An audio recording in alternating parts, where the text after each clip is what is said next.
Après, l'autre adversaire, entre guillemets, c'est Richard de Saint-Victor. Richard de Saint-Victor, c'était un moine de l'abbaye de Saint-Victor. Il y avait aussi Hugues de Saint-Victor, je ne sais pas si ces noms-là, vous les avez. Donc, en tout cas, c'est le XIIe siècle. Donc c'est pratiquement un siècle avant Thomas. Et c'était le début de cette grande floraison trinitaire.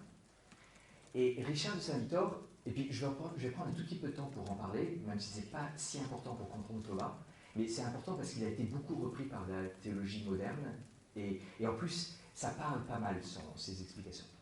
Richard de Saint-Victor explique qu'il pense qu'il peut prouver la Trinité.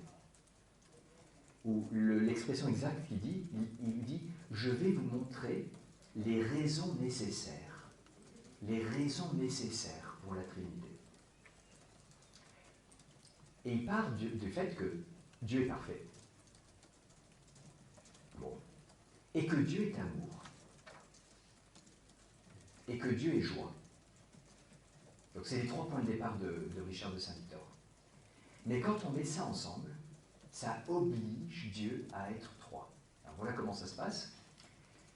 Si Dieu est amour, ça veut dire qu'il aime. Et il s'aime, lui-même, puisqu'il n'y a personne d'autre. Donc il s'aime. Mais s'il est parfait, eh bien, c'est plus grand d'aimer quelqu'un d'autre que d'aimer soi-même. Donc si Dieu ne pouvait aimer que lui-même, il manquerait de perfection. Il ne serait pas amour parfait. Et il manquerait de joie. Parce que il y a plus de joie à aimer l'autre qu'à s'aimer soi-même. Il y a plus de joie à donner qu'à recevoir. Alors bien sûr, là, certains d'entre nous, Yolande par exemple, disent mais il y a des créatures, non? C'est ça que tu pensais dans ce... Il pourrait aimer les créatures. Mais, bon, alors là, pour nous, c'est pas forcément notre manière de penser, mais au Moyen-Âge, la pensée est très hiérarchisée. On ne peut aimer complètement et parfaitement que quelqu'un qui est comme nous, du même rang. Aimer quelqu'un d'inférieur, c'est un peu de la compassion, la condescendance. L'amour le plus grand et le plus beau, c'est d'aimer quelqu'un comme nous, qui n'a pas besoin de nous. Alors, on n'a pas besoin d'être d'accord avec ça, mais c'est le raisonnement.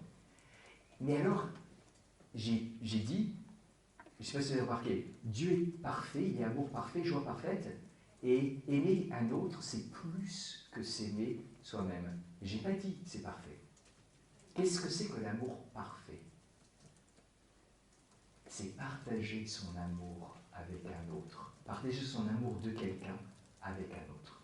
Par exemple, l'image qu'il a derrière la tête, c'est la famille et la communauté.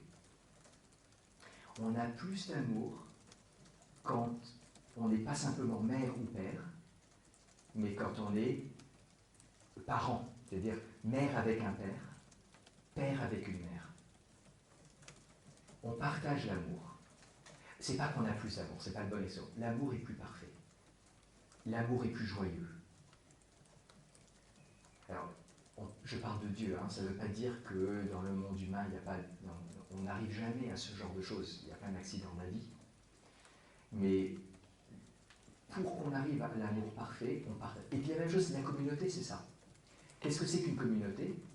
C'est un lieu où pas simplement on s'aime, et pas simplement un lieu où on aime les frères, mais où avec des frères, on aime les frères. C'est ça qui est beau, c'est ça qui est fort.